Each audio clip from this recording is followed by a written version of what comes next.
আসসালামু আলাইকুম, আশা করি সকলে ভালো আছেন। তো আপনি ইতিমধ্যে দেখছিলেন যে আমি একটা খোপ তৈরি করছিলাম। তো সেখানে কিন্তু আমরা কবুতরের বাচ্চা নিয়ে আসছিলাম 4 জোড়া।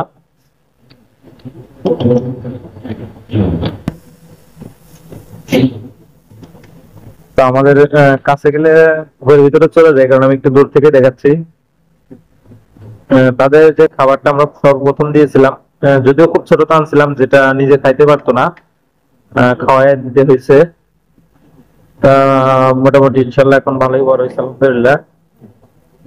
এখন তারা নিজেরাই খাচ্ছে, তবে ছোটটা আনা ভালো। ছোট থাকতে আনলে দেখা যাচ্ছে তারা বাসা থেকে কোথাও দূরে কোথাও যায় না, ছোট থাকতে ছোট ঘরে থাকে, থাকতে থাকতে পরবর্তীতে বাইরে যায় না।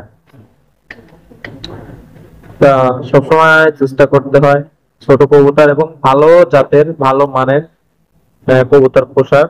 আর গ্রামগঞ্জে আসলে এরকম ওই শহরের পর যেরকম কবুতর অনেক দামি দামি, আসলে গ্রামে এরকম ভাবে হয় না। নর্মালি যেগুলো এগুলাই হয়।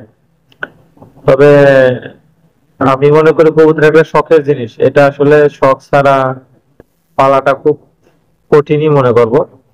কারণ এই জিনিসটা কবুতর, বিড়াল, এগুলা খুব শখের।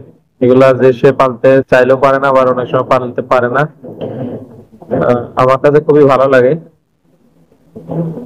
দেখেন তারা কি সুন্দর একসঙ্গে খাচ্ছে। আমি এখন দিয়েছি গম এবং সরিষা। গম আছে না, জব, গম, ভুট্টা, ওই গম আর কি, গম এবং সরিষা দিয়েছি, পাশে পানি দেওয়া আছে। তা তারা সেভাবে খাচ্ছে। অনেকে জিজ্ঞেস করেন খাবার কি, খাবার বাজারে পাওয়া যায়। আর আপনার বাসায় যদি গম থাকে গম দিবেন। চাউল ধান না দেওয়াই বেটার, চাউল এবং ধান এগুলো না দেওয়া বেটার। গম ভুট্টা ছোলা এগুলা বেটার। হ্যাঁ, সরিষা, ওই যে আরো কোন কয় এইগুলা, হ্যাঁ, ধান চাল না দেওয়াটা বেটার।